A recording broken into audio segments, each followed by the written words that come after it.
Hi,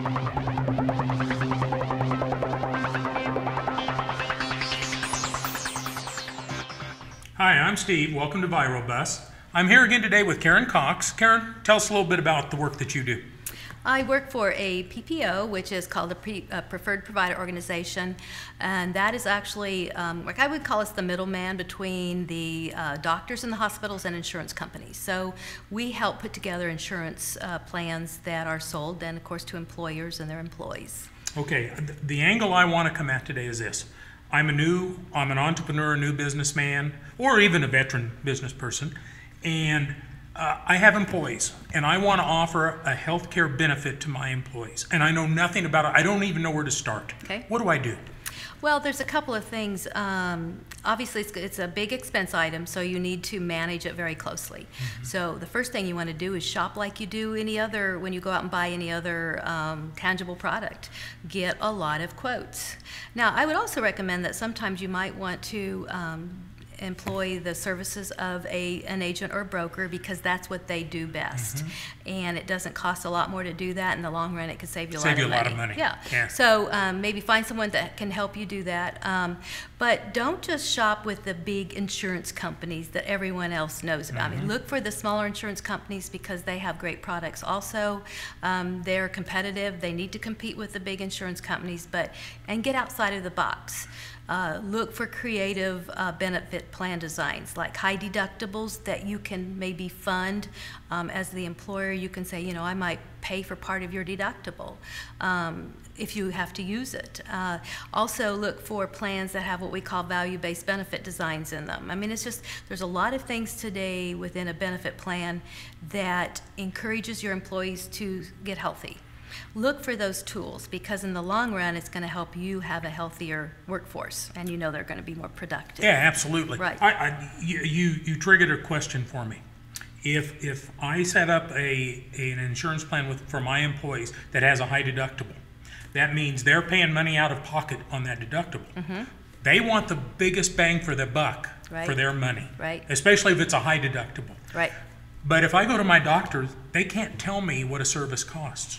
How do employers help their employees spend their money wisely to get to that deductible? Well, the whole point of having a high deductible is to get the employees to start asking those questions. Yeah.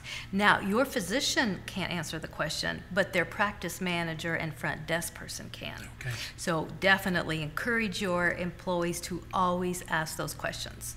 And, eventually, the doctors practice medicine.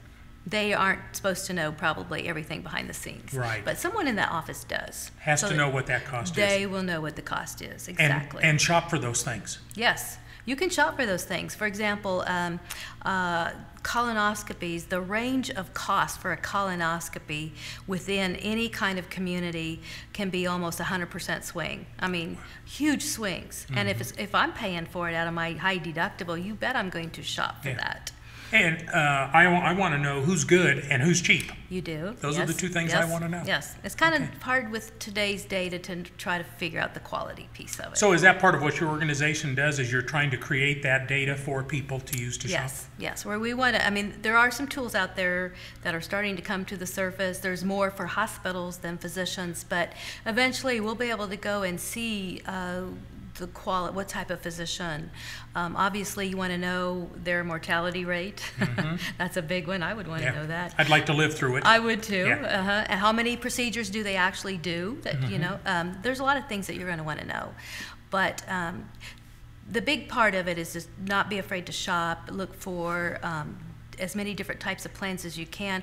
I like personally high deductibles where you put more of that responsibility on your employees. Not so much because they pay more, but because they take ownership in spending the money. They do, and they understand that if they stay healthier, they spend less. Yeah. So there's definitely some incentives there to practice good health care. Yeah, and you and I actually earlier talked about a company that provides a plan that has a high deductible, but then they actually monthly give money to the employee to cover some of the deductible, not all of it. Right. So they're kind of doing both ends of that. They're helping the employee, but they're also encouraging the employee to spend their money wisely. Right. There's also plans that where you can incent your employees to go get preventive care. Of course, part of healthcare reform is that every plan cover preventive services at 100%. So that's going to be mandated. So we're all going to have that in our health plan because of the healthcare reform law.